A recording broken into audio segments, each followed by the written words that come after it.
हम रुख करते हैं दूसरी खबर, और यह खबर अब बांग्लादेश से आ रही है। बांग्लादेश की राजनीति अब अपने सबसे उलझे और विस्फोटक मोड़ पर आकर खड़ी हो गई है हाल के वर्षों में। क्यों? क्योंकि 2 दिन बाद यानी 12 फरवरी 2026 को चुनाव होने वाले हैं। उससे ठीक पहले ढाका की गलियों में फॉरेन हैंड यानी विदेशी हाथ का शोर इस समय सबसे ज्यादा है। जी हां, परसों यानी 2 दिन में बांग्लादेश में वोट डाले जाएंगे। नतीजों से पहले ढाका में अफवाहों का बाजार गर्म है, आरोपों का भी बाजार जबरदस्त इस समय गर्म हो रहा है। यह चुनाव सिर्फ प्रोफेसर मोहम्मद यूनुस की अंतरिम सरकार की अग्नि परीक्षा नहीं है, बल्कि यह दक्षिण एशिया में एक नए पावर गेम का नया कुरुक्षेत्र इस समय बांग्लादेश बन गया है। और कैसे, यह मैं आपको विस्तार से समझाऊंगा, क्योंकि आपके लिए जानना बेहद जरूरी है।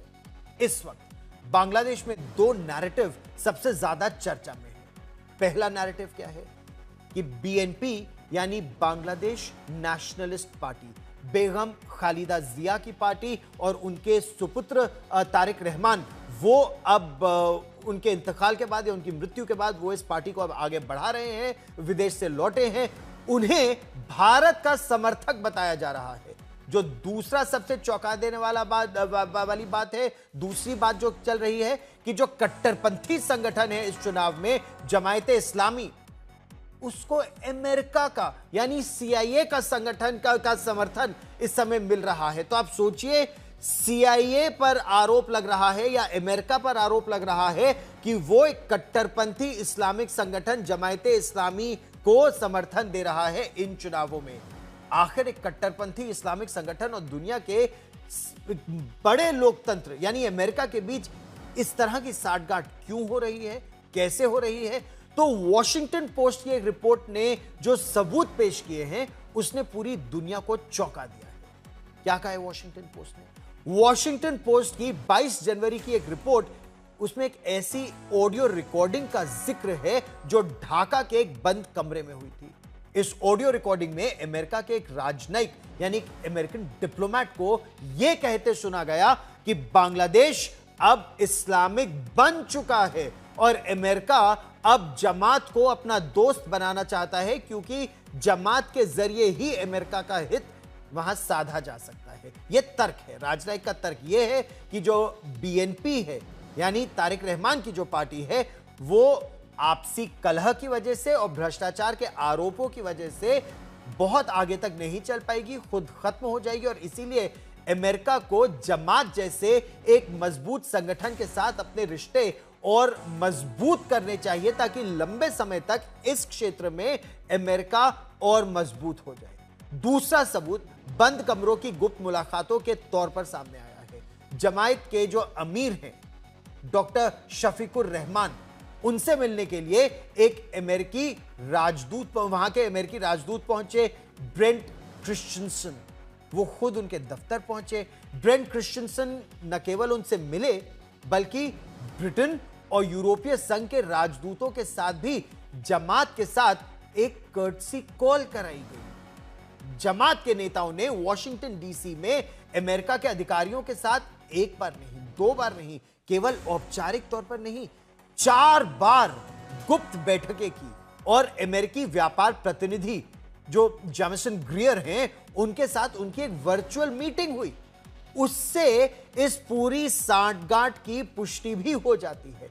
दूसरी तरफ बीएनपी पर अब प्रो इंडिया होने का आरोप बांग्लादेश में लगाया जा रहा है। विरोधियों का कहना यह है कि भारत के साथ बीएनपी की कोई सीक्रेट डील हुई है, गुप्त डील हुई है। हालांकि तारिक रहमान और मिर्जा फखरुल इस्लाम आलमगीर ने इसे सिरे से खारिज कर दिया है और कहा है कि वो सिर्फ बांग्लादेश फर्स्ट की नीति पर आगे चल रहे हैं। लेकिन जनता के बीच जानबूझकर गलियों में, चौराहों में, नुक्कड़ों पर, रिक्शे में ये नैरेटिव फैलाया जा रहा है, लाउड स्पीकर के जरिए भी और बातचीत में, कि एक तरफ भारत की पसंद बीएनपी है तो दूसरी तरफ अमेरिका का हाथ जमात के साथ है। अच्छा, तपस सेन मेरे सहयोगी ताजा जानकारी के साथ हमारे साथ जुड़ रहे हैं। तपस, आप लगातार इन चुनावों पर नजर बनाए हुए हैं, किस तरह की बातचीत बांग्लादेश में चौक चौराहों पर इस समय हो रही है? किसका पलड़ा वोट डालने से 24-48 घंटे पहले भारी दिख रहा है इस समय? जी देखिए, अब बांग्लादेश में गौरव हमने देखा कि कट्टरपंथियों की जो हरकतें हैं वो किस हद तक बढ़ गई है पिछले 1.5 सालों में। और अगर कट्टरपंथियों की इन वारदातों की बात की जाए तो वहां जमात का जो सीधा एक लिंक रहा है वो हमेशा से सामने आता रहा है।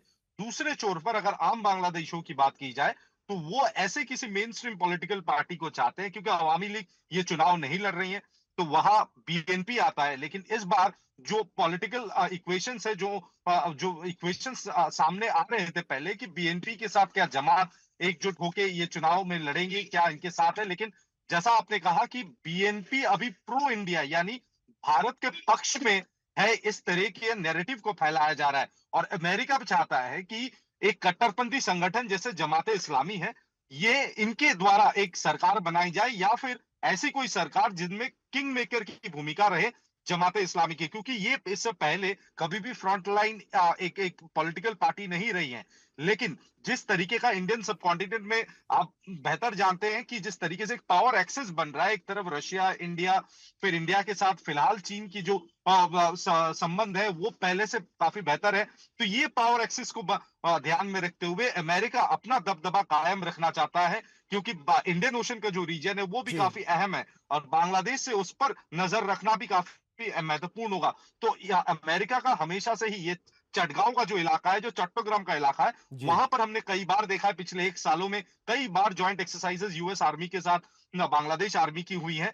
हालांकि ये ज्वाइंट एक्सरसाइजेज ये बताया गया था उस समय कि ये एक औपचारिक ज्वाइंट एक्सरसाइजेज है, लेकिन इसके साथ ही सीआईए के लोगों की मौजूदगी ढाका में और खासकर जब जमात इस्लामी के जो अलग अलग लीडरशिप है कई बार वो यूएस ट्रैवल किए हैं, तो ये ठीक। बहुत साफ है जो फंडिंग है वो कहीं ना कहीं अमेरिका की तरफ से आ रहा है जमात इस्लामी को। अगर जमात इस्लामी किंग मेकर की भूमिका में रहता है और वो सरकार अगर बनती है तो फिर वो भारत के लिए एक बहुत बड़ा सरदर्द का सबब बन जाएगा। लेकिन और इस समय ऐसी सबसे बड़ी स्थिति, चुनौती है।